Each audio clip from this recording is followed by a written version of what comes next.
Hello दोस्तों। तो आज का हमारा टॉपिक है EMF equation of an alternator. तो जैसा कि फैराडास लॉ ने हमें दे रखा है,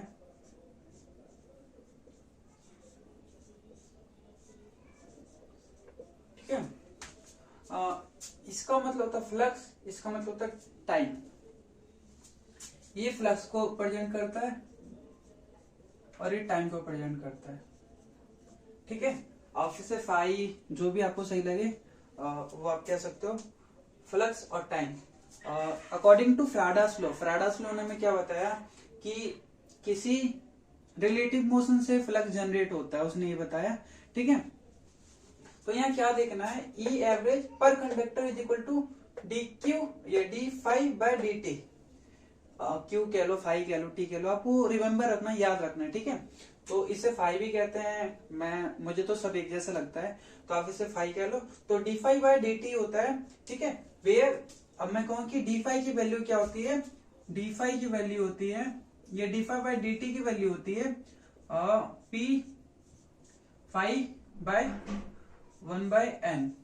देखिए ये वैल्यू, इसकी वैल्यू भी क्यों है, क्योंकि देखिए अगर मैं कहूं कि मेरा फ्लक्स, अगर मैं कहूं कि जो मेरा फ्लक्स है, मैं यहाँ एक डायग्राम ही बना देता हूं। अगर मैं कहूं कि मेरा फ्लक्स इतना, इसमें इतना फ्लक्स मेरा जनरेट हो रहा है, तो अगर नंबर ऑफ पोल बढ़ जाएंगे तो मैं इसे 4 से मल्टीप्लाई करूंगा ना, तो number of pole is equal to P the number of pole. तो यहाँ पे मैं क्या लिखूंगा, यहाँ पे पी लिखूंगा मैं, ठीक है। तो इसीलिए मैंने इसे यहाँ पे पी और क्यू लिखा है। और जो ये 1/n आया है वो इसलिए आया है क्योंकि जब हम एक कंप्लीट साइकिल लेंगे और कंसीडर करेंगे कंप्लीट एन है, ये पूरा साइकिल जो साइकिल है कंप्लीट करने में एन टाइम ले रहा है, तो ये जो हाफ साइकिल लेने में ये 1/n लेगा, इसलिए हमने यहाँ पे 1/n लिखा।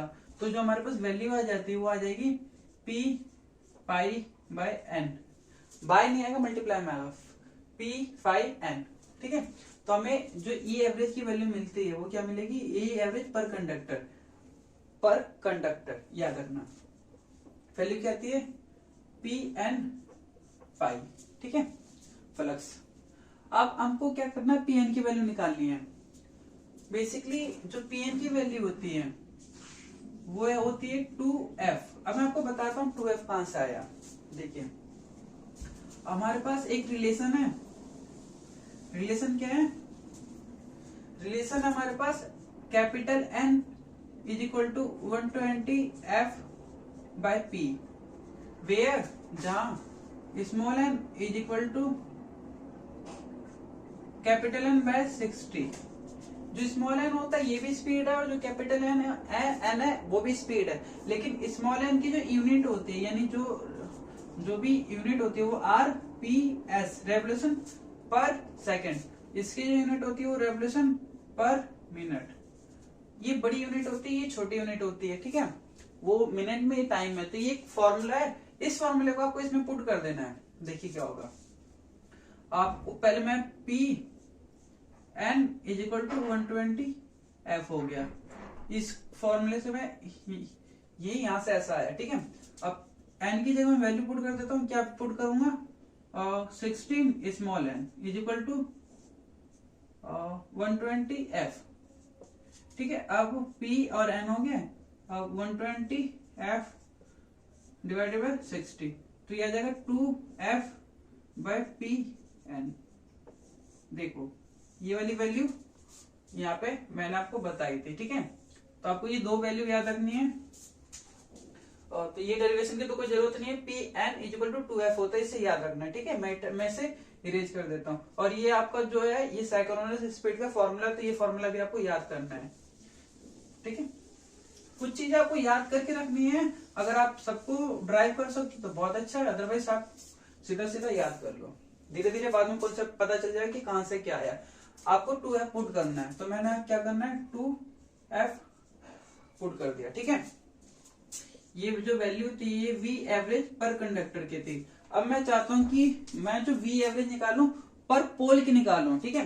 तो मैं जो जनरेटेड वोल्टेज है वो पर पोल के निकालना चाहता हूँ, तो पर पोल के लिए निकालते ही मुझे इसे क्या करना पड़ेगा, जेड से मल्टीप्लाई करना पड़ेगा। जेड क्या होता है वो भी बताऊंगा मैं आपको। जेड होता है द नंबर ऑफ कंडक्टर, यहां लिख देता हूं मैं ये द की तो कोई जरूरत ही नहीं है, मैं नंबर ऑफ कंडक्टर लिख देता हूं, number of conductor, number of conductor. Z P का मतलब क्या होता है, नंबर ऑफ कंडक्टर पर पोल, पर पोल, यहाँ पी लगा रखा है इसलिए पर पोल हो गया। ठीक है, अब देखिए मैं इस फॉर्मूले को थोड़ा साइड उठा के रखता हूं कि दिक्कत ना हो। अपने पास P की वैल्यू क्या आई थी, Pn की वैल्यू आई थी 2f, हमने इसे ड्राइव भी करके देख लिया, एक वैल्यू अपने पास ये है, और एक और Zp की वैल्यू क्या अपने पास, Zp की वैल्यू होती है 2t। देखो यहाँ t के साथ p भी आएगा। देखो ये तो आपके पास दो ऑप्शन है, या तो इन फॉर्मूलों को ड्राइव करके देखो या सीधा याद कर लो। अगर आप ड्राइव करके देखते हो तो अच्छी बात है, अगर सीधा याद कर लेते हो तो भी कोई दिक्कत नहीं, क्योंकि इन फ्यूचर आपको इसे ड्राइव करना पड़ेगा तो आप इसे अच्छे से सीख लोगे। तो ऐसा कोई प्रॉब्लम नहीं है कि भैया अगर हम इसे अभी ड्राइव करके नहीं देखते तो इन फ्यूचर में प्रॉब्लम आएगी, नहीं आएगी, आपको कोई प्रॉब्लम नहीं आएगी, क्योंकि इन फ्यूचर आपके सिलेबस में ये आप इसे ड्राइव करोगे। ठीक है, तो वैसे कोई दिक्कत लेने वाली बात नहीं है।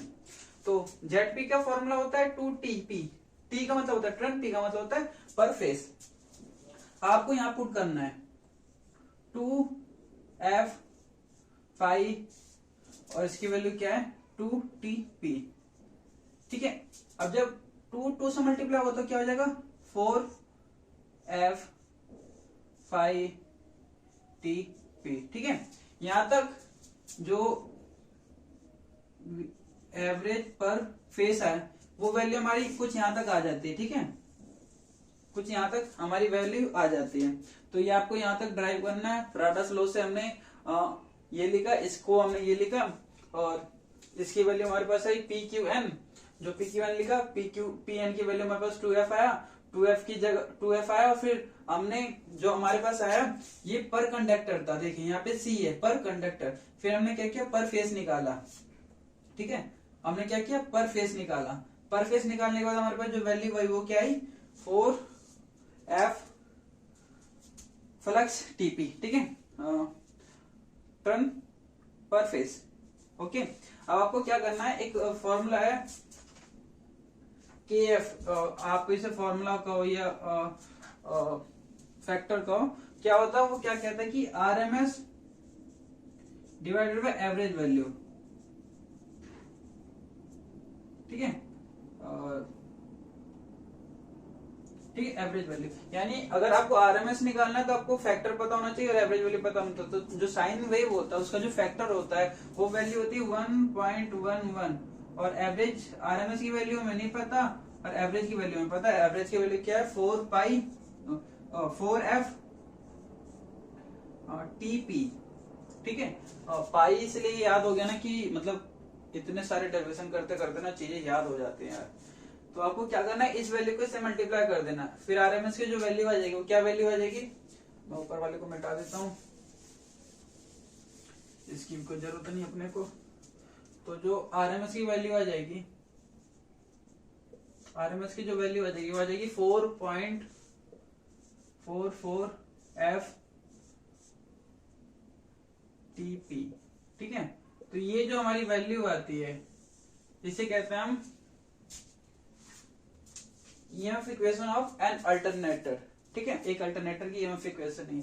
इसमें कुछ चीजों को हम एजप्शन लेके चलते हैं, जैसे कि इसमें फुल पिच जो वाइंडिंग होती है फुल पिच कंसीडर करते हैं, और हम ये भी कंसीडर करते हैं कि जो हमारा कंडक्टर है वो 1 स्टेटर स्लॉट के अंदर होता है। तो आपको इतना कुछ याद रखने की जरूरत नहीं है, बस आपको डेरिवेशन याद करना और थोड़ा किताब से देख लेना और धीरे धीरे आपको भी टॉपिक समझ आ जाएगा। हमने कुछ नहीं किया, फैराडेस लॉ उठाया, फैराडेस लॉ पर कंडक्टर के लिए निकाला, पर कंडक्टर के लिए निकालने के बाद हमने उसमें क्या किया, पर फेस के लिए निकाला, पर फेस के लिए निकालने के बाद पर फेस की वैल्यू आ गई, फिर उसके बाद हमने आरएमएस की वैल्यू निकाली, आरएमएस की वैल्यू निकाल ली। इसी को हम कहते हैं, क्या कहते हैं इसे हम, इसको हम कहते हैं EMF equation of an alternator. ठीक है, हमने कुछ नहीं किया, स्टेप 1 में फैराडेस लॉ लगाया, पर कंडक्टर निकाला, पर फेज निकाला, फिर आरएमएस में कन्वर्ट कर दिया।